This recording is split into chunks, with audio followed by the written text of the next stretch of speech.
I heard there was going to be a party in Richmond. I decided to come.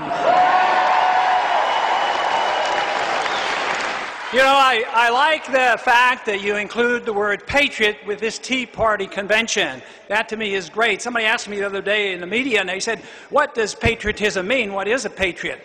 I said a patriot is an individual who is willing to stand up against one's own government when the government is wrong.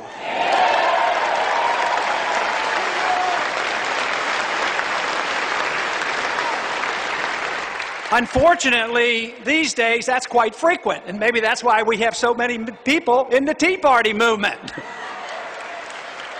No, but you deserve congratulations. This is a grand meeting we're having here today, and also the movement is fantastic. A few years ago, during the presidential campaign, there were a few who coined the term of revolution.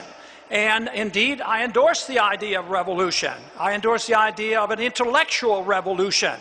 And that's, to me, very important. So the intellectuals who have given us this mess that we have today have to be challenged on the issues themselves. For instance, the economic system that we're suffering from is not free markets. It's Keynesian intervention, inflationism, driven by a Federal Reserve that we need to get rid of.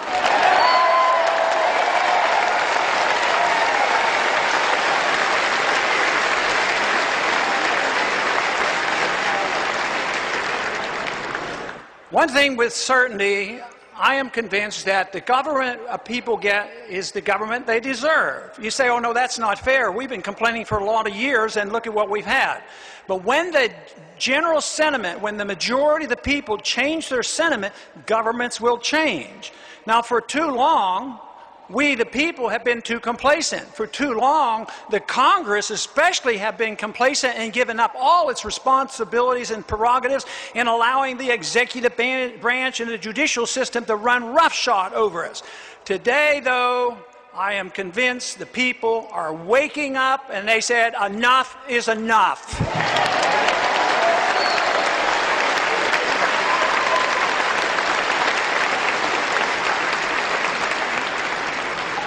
So it is very important what we believe in, and I believe we come together with many, many beliefs that we agree with. I'm sure there are a few that there might be some disagreements on, but I believe we can agree on the fact that the government we have in Washington, D.C. is too big. And you can hardly solve the problem of a government too big by making it bigger. That makes no sense whatsoever. You know, we're in this economic crisis because we spent too much money we didn't have, we borrowed too much money, we regulated too much, and we printed too much. So the predictable crisis arrives. Austrian free market economists predicted for years. We have a bubble out there. There's a housing bubble. There's a NASDAQ bubble. And something bad is coming. And when it comes, what do the people in charge say? Do they come to the economists who made all the correct predictions and said it was coming and understood what was wrong? Do they come to them and ask them what to do? No. What they do is they spend more money, they borrow more money, they print more money, and they come up with more regulations, and they think it's going to help. I say we need to do the opposite.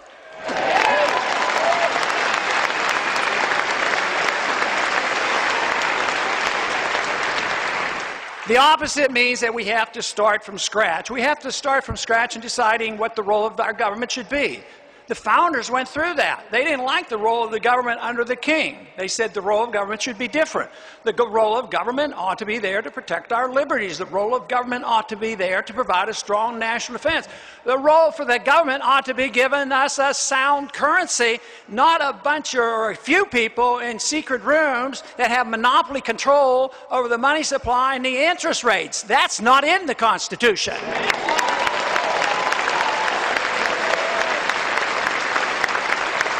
So How did we get into this mess? The people were complacent, and the Congress voted things that weren't constitutional, and we drifted because the wealth created by free markets and free people was so overwhelming that we lived off our wealth for so long, and the world trusted us. They trusted our dollars, they trusted our military power, and the momentum continued to go even after we failed at understanding what real liberty means.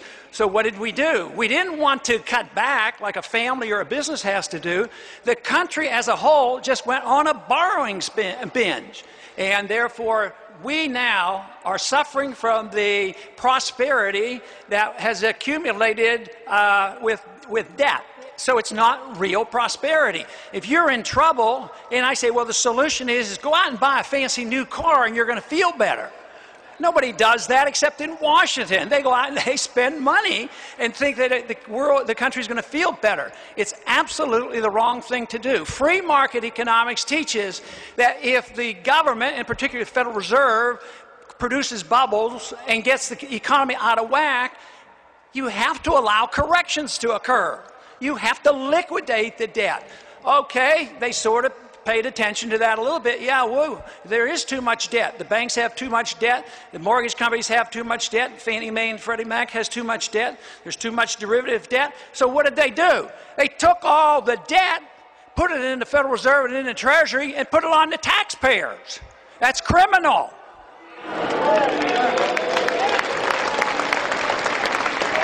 Eventually, though, all debt has to be liquidated. We are not likely, matter of fact, it's virtually impossible for we as a people to pay this astronomical debt, which is growing exponentially. So unfortunately, the bad message is it's going to end badly, because the debt will be liquidated. That doesn't mean it'll be liquidated like you would liquidate your debt if you had to go through bankruptcy, file for bankruptcy, and debt would be dissipated and it would be liquidated. Countries don't do that. They're much more corrupt, and they counterfeit their way out of it. They print money and pay off their debts with money with shrinking value. That is essentially how we got into this mess.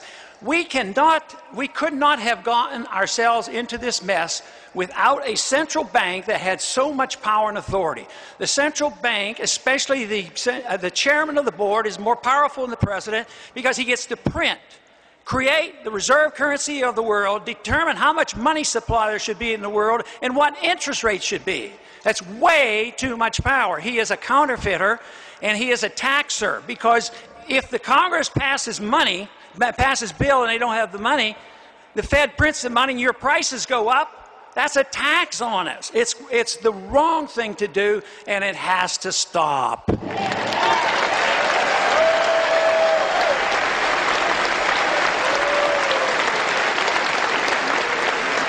You know, there's a couple images of America. The image that I like to think about, and so many of us are fighting for, is the image of America that is self-reliant, self-dependent, hard-working, believe in the work ethic, believe in the marketplace, believe in sound money, and believe in voluntary cooperation, and a tax system that allows you to keep what you earn.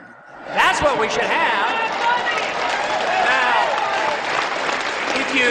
It is my opinion that if you truly believe in liberty and you truly believe you have the right to keep what you earn, you have to truly believe that we get rid of the IRS and the income tax.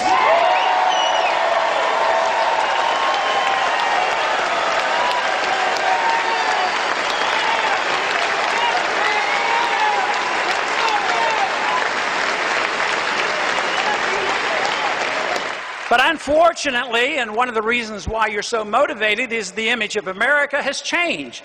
We're debtors. We're the worst debtor in the history of the world. We have a currency that's destined to fail. We're indebted over our heads, and the government is bigger than ever. Our civil liberties are being undermined. We're pretending we can police the world and take care of everybody while ignoring our people at home. And our image is that of one where we are invading and bombing and threatening and using all sets of techniques overseas that undermines our liberties here. So our image is exactly opposite of what the founders wanted it to be. They wanted us to have a country where we were not intervening in the internal affairs of other nations. And of course, Eisenhower warned us. He says, watch out. if you're not careful, the military-industrial complex will eat our lunch, and that's what they're doing today. So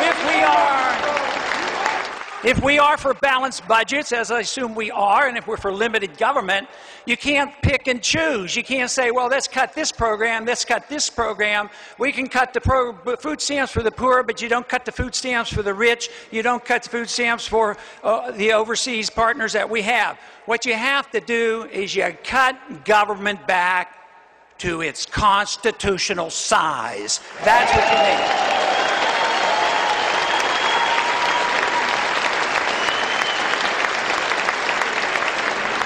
I believe that's what the Tea Party movement's all about, is cutting it back to its size, believing in the Constitution. It is great. There's a 10th Amendment movement. Isn't this fantastic? Isn't it great that we're talking about sound money again and the gold standard? These are all wonderful things happening. Isn't it amazing that we're talking about the constitutional right for the states to nullify bad federal law?